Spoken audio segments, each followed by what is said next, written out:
सो hey guys, कैसे हो आप सभी लोग। Welcome back to my channel AG anime manga. तो गाइस, आज मैं एक्सप्लेन करने जा रहा हूँ हेवनली एम्पायर का एपिसोड नंबर 5। इसलिए पहले ही वीडियो को लाइक शेयर सब्सक्राइब सब कुछ ही कर लीजिए। तो अब जैसा कि लास्ट एपिसोड में हम लोगों ने देखा, न्यू सभी लोगों को हरा करके एम्पायर का गला पकड़ लेता है, अपने हाथों से उसके गले को तेजी से प्रेस करने लगता है। लेकिन तभी आसमान से जमीन पर एक गोल्डन कलर की लाइट पड़ती है, जिसमें से इमोर्टल क्लैन का हेड जाओ हुआन बाहर निकलते हैं और अपनी पावर सप्रेशन का यूज करते हुए किन्यू के ऊपर काफी ज्यादा फोर्स को डाल रहे होते हैं, जिस वजह से किन्यू का हाथ भी एम्पायर के गले से छूट जाता है। लेकिन तभी किन्यू भी अपनी फुल पावर्स को रिलीज करते हुए अपनी पूरी ताकत और जान लगा करके फिर से एम्पायर के गले को पकड़ करके उसे मार डालता है। तो अब इस एपिसोड की स्टार्टिंग में किन्यू एम्पायर के कपड़े को पकड़ करके उसे वहीं से उठा करके गोल गोल घुमाते हुए मास्टर जाओ हुआन की ओर फेंकते हुए उससे कहता है, ये लो पकड़ो अपने एम्पायर को। जाओ हुआन भी किन्यू की इस हरकत को देख करके अपने विंग्स को निकाल करके एम्पायर को पकड़ लेते हैं। साथ ही किन्यू के ऊपर काफी ज्यादा गुस्सा भी हो रहे होते हैं। लेकिन इधर किन्यू भी वहाँ से भागते हुए उनसे कहता जाता है, इमोर्टल कमांडर, फिलहाल तो मैं आपसे विदाई ले रहा हूँ, क्योंकि अभी हमें काफी लंबा रास्ता तय करना है। जाओ हुआन भी किन्यू को भागता हुआ देख करके अपनी स्पिरिचुअल पावर का यूज करते हुए किन्यू को पकड़ने के लिए अपना एक स्पिरिचुअल हैंड बना लेते हैं, जिस वजह से किन्यू के ऊपर फिर से काफी ज्यादा प्रेशर आने लगता है। जबकि इधर इमोर्टल जाओ हुआन अपने और ज्यादा प्रेशर को किन्यू के ऊपर डालते हुए इससे कहते हैं, किन्यू, क्या तुम्हें सच में ये लगा था कि तुम मेरे इन हाथों से बच निकल करके भाग पाओगे? क्योंकि अगर तुम्हें ऐसा सच में लगता है तो तुम एक काफी बड़े पागल हो। इधर किन्यू भी उस प्रेशर को फील करते हुए कह रहा होता है कि इसका ये प्रेशर तो पिछली बार से 10 गुना और ज्यादा पावरफुल है और ये इमोर्टल कमांडर सच में मेरे लिए काफी बड़ी प्रॉब्लम खड़ी कर रहा है। अभी इतना कह करके किन्यू एक बार फिर से अपनी ड्रैगन सील को एक्टिवेट करता है और अपनी बॉडी में जेरस की स्पिरिट को सम्मन करते हुए अपनी पूरी ताकत से उठने की कोशिश करते हुए जेरस की फुल पावर्स को रिलीज करते हुए आसमान में एक जोरदार दहाड़ लगाता है, जिस वजह से किन्यू के ऊपर लग रहा सारा प्रेशर कुछ देर के लिए हट जाता है। और इसी चीज का फायदा उठाते हुए किन्यू अपने स्पीयर को अपने पास बुलाता है और जाओ डियानो और ली किंगे के ऊपर अपने स्पीयर के स्ट्राइक से कुछ अटैक करता है, जिनको अपनी ओर आता हुआ देख दोनों ही लोग काफी ज्यादा घबरा जाते हैं। तभी इधर कमांडर जाओ हुआंग भी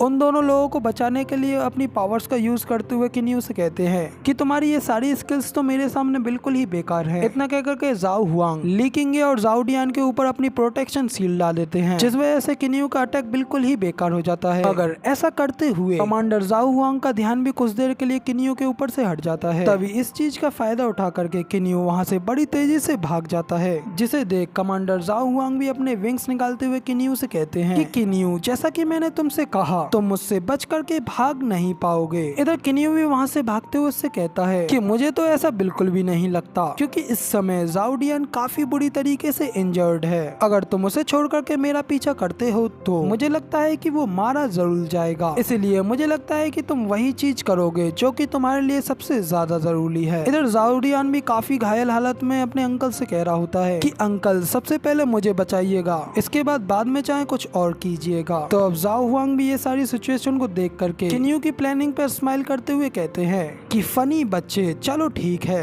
किन्यू, फिलहाल के लिए तो मैं तुम्हें यहाँ से बच करके जाने दूंगा। इतना कह करके जाओ हुआंग जाओ डियान की ओर जाते हैं और अपनी स्पिरिचुअल पावर्स का यूज करते हुए जाओ डियान को हील करने लगते हैं, जिसके थोड़ी देर बाद फिर वो जाओ डियान से कहते हैं कि ठीक है, अब तुम्हारी इंजरीज ज्यादा सीरियस नहीं है। तो अब जाओ डियान भी थोड़ा हील हो जाने के बाद अपने अंकल से कहता है कि सेकंड अंकल, अगर मेरी इस नफरत का बदला नहीं लिया गया तो मैं ना तो चैन से सो पाऊंगा और ना ही चैन से खा पाऊंगा। तो अब इधर उसके अंकल भी हंसते हुए कहते हैं कि तुम्हें अब चिंता करने की बिल्कुल भी जरूरत नहीं है, क्योंकि तुम्हारे सेकंड अंकल तुम्हारा बदला उससे जरूर लेंगे। इतना कह करके कमांडर जाओ हुआ पीछे मुड़ करके ली किंगे के फादर की ओर देखते हैं, जो कि नीचे जमीन पर अभी भी मरा पड़ा हुआ होता है। उसे देख करके जाओ हुआंग एक इवल स्माइल पास करते हुए कहता है कि ली जियान है, तुम सच में कितने बड़े वेस्ट निकले। इधर ली किंगे की ओर भी दिखाया जाता है, जो कि अपने फादर की मरने की वजह से काफी ज्यादा टूट चुकी होती है और वहाँ पे बैठी आंसू बहा करके रो रही होती है। तभी जाओ हुआंग आगे बढ़ते हैं और ली किंगे से कहते हैं, ली किंगे, अब जब तुम्हारे फादर जा चुके हैं तो अब से तुम्हें सिर्फ और सिर्फ अपने हस्बैंड की वेल को ही असिस्ट करना है। ठीक ठीक समझ रही हो ना कि मैं क्या कहना चाहता हूँ? ली किंगे कहती है कि हाँ, मैं समझ गई। ली किंगे के इतना कहते ही कमांडर जाओ हुआन अपने विंग्स खोल करके वहाँ से ऊपर की ओर उड़ जाते हैं और अपने नीचे खड़े सभी लोगों से कहते हैं, सभी डिवाइन स्वॉर्ड डायनेस्टी के लोगों मेरी बात सुनो। अब जब तुम्हारा एम्परर ही मर चुका है, इसीलिए फिलहाल के लिए टेम्पररी तौर पर तुम्हारी divine sword dynasty immortal clan के अंडर ही आएगी। इसीलिए अब आप लोगों के लिए सबसे पहला तो सबसे अच्छा यही रहेगा कि तुम लोग सबसे पहले जल्द से जल्द किन्यू को अरेस्ट कर लो, और लेकिन अपने ध्यान में ये जरूर रखना कि वो जिंदा ही रहना चाहिए। तो अब जो कुछ भी मैंने कहा, क्या तुम सब लोग ये समझ गए? तो अब इधर जाओ हुआंग की बात सुन करके ली किंगे का एक सोल्जर उसकी ओर देखते हुए उससे कहता है कि प्रिंसेस आप हमें बताएं कि आगे हमें क्या करना है। तो इधर ली किंगे की ओर भी दिखाया जाता है। ली किंगे भी जाओ हुआंग की ये सारी बातें सुन करके अपने आप को शांत करते हुए कहती है कि अब ये सब तो इमोर्टल्स को ही डिसाइड करना है। तो इधर ली किंगे की भी ये बात सुन जाओ हुआंग हंसते हुए कहता है कि बहुत अच्छे। इसके बाद अगला सीन हमें किन्यू की ओर दिखाया जाता है। किन्यू अभी भी वहाँ से बड़ी तेजी से भाग रहा होता है। फिर वो वहाँ से भागते भागते ही अपने मन में कह रहा होता है कि मैंने ली जियानहे को मार डाला है और अब मैं डेफिनेटली एक एंडलेस खोज का सामना करूंगा। इसीलिए अब मैं इस डिवाइन स्वॉर्ड डायनेस्टी में और ज्यादा बिल्कुल भी नहीं रह सकता। पर लेकिन सडनली वहाँ पर इस तरीके से जाओ हुआंग कैसे आ गया, क्योंकि ये तो मेरी पिछली जिंदगी से बिल्कुल ही अलग है। लेकिन चलो छोड़ो, अब इस बात को भूल जाते हैं। आज के दिन मैंने ली जियानहे को मार डाला है और ये चीज मेरे लिए एक काफी बड़ा प्रॉफिट है। मगर लेकिन जाओ डियान और ली किंगे फिलहाल कुछ समय के लिए तो मैं तुम लोगों को जाने देता हूँ। इतना कहकर के किन्यू पहाड़ियों पे से जंप करते हुए आगे जंगल की ओर चला जाता है। जिसके बाद अगले सीन में हम लोगों को आसमान में एक ईगल को उड़ते हुए दिखाया जाता है। तभी हम लोगों को बताया जाता है कि एक ऑर्डर पास हुआ होता है जिसमें कि लिखा होता है कि किन्यू डिवाइन स्वॉर्ड डायनेस्टी के किन फैमिली का एक भ्रष्ट लड़का, उसने विशियस तरीके से एम्परर ली जियानहे को असैसिनेट करके मार डाला है, वो भी खुले में डिवाइन स्वॉर्ड पब्लिक के सामने। इसलिए अब किन्यू को देखते ही मार डालने का एक स्पेशल ऑर्डर पास होता है। इसलिए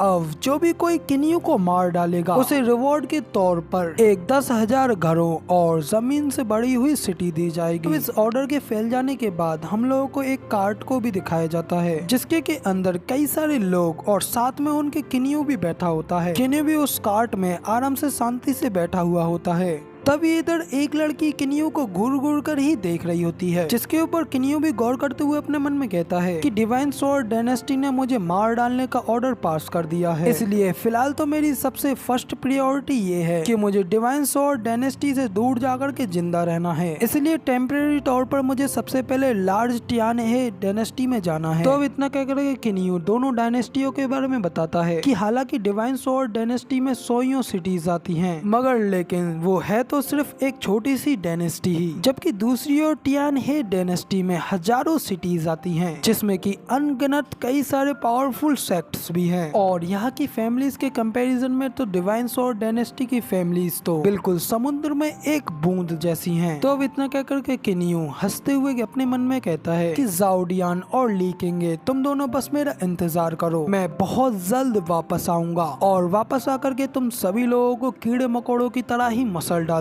इतना कहकर के किन्यू अपने ऑरा को रिलीज कर रहा होता है। तभी किन्यू को ऐसा करते हुए देख वहाँ पे बैठी एक लड़की भी घबराते हुए अपने दादाजी से कहती है कि दादाजी हमारे साथ इस कैरेज में ये क्रूल आदमी क्या कर रहा है, और अगर आप इसके ये बिखरे हुए बालों को देखोगे तो आप ये जान जाएंगे कि ये आदमी एक अच्छा इंसान तो बिल्कुल भी नहीं है। तो अब इधर उस लड़की की बात सुन उसके दादाजी भी उससे कहते हैं कि जियाओ यू, हालांकि ये बच्चा एक क्रूल कल्टीवेटर है, लेकिन इसके पास काफी ज्यादा अच्छी एक्सीलेंट मसल और बोन्स हैं, इसलिए ये हमारी काफी ज्यादा मदद कर सकता है। अब जब इस वक्त हम लोग टियानहे डायनेस्टी जा रहे हैं तो वहाँ पहुँचते पहुँचते हमारे साथ काफी ज्यादा क्राइसिस भी होने वाले हैं, इसलिए अगर हमारे साथ में एक और पावरफुल स्ट्रॉन्ग बंदा होगा तो इससे हमारी सेफ्टी और ज्यादा बढ़ जाएगी। तो अब इधर अपने दादाजी की बात सुन जियाओ भी कहती है कि दादाजी आप टियानहे डायनेस्टी के चैनन राज्य के एक राजा हैं, तो आखिर किसमें इतनी ज्यादा हिम्मत होगी जो कि हमारी सेफ्टी को हाथ लगाने की कोशिश करे। इधर उन दोनों लोगों की ये सारी बात किन्यू भी अपने कान लगा करके सुन रहा होता है। इसके बाद ये सारी बातें सुन लेने के बाद किन्यू अपने मन में कहता है कि मुझे तो इस बात का बिल्कुल भी रियलाइज्ड नहीं था कि ये बूढ़ा आदमी जैनन राज्य का राजा होगा। तो अब किन्यू इस सब के बारे में जानकर के काफी ज्यादा शौक हो चुका होता है और हम लोग इस एपिसोड को यहीं पर खत्म करते हैं। तो अब भाई लोग फिलहाल के लिए ये वाली वीडियो पसंद आई हो तो यार एक लाइक कर देना, साथ ही कमेंट में बताना कि आपको हमारा ये वाला वीडियो का एक्सप्लेनेशन कैसा लगा और इसका आने वाला नेक्स्ट पार्ट देखने के लिए मेरे इस चैनल को सब्सक्राइब करना बिल्कुल भी मत भूलना और उसके साथ में आने वाले बेल आइकन के घंटे को भी जरूर से बजा देना, जिससे कि मेरी वीडियोस की नोटिफिकेशन आप लोगों तक सबसे पहले पहुंच जाए। तो इसी के साथ वीडियो को करते यहीं पे खत्म और मिलते हैं इसके एक और नए एपिसोड में।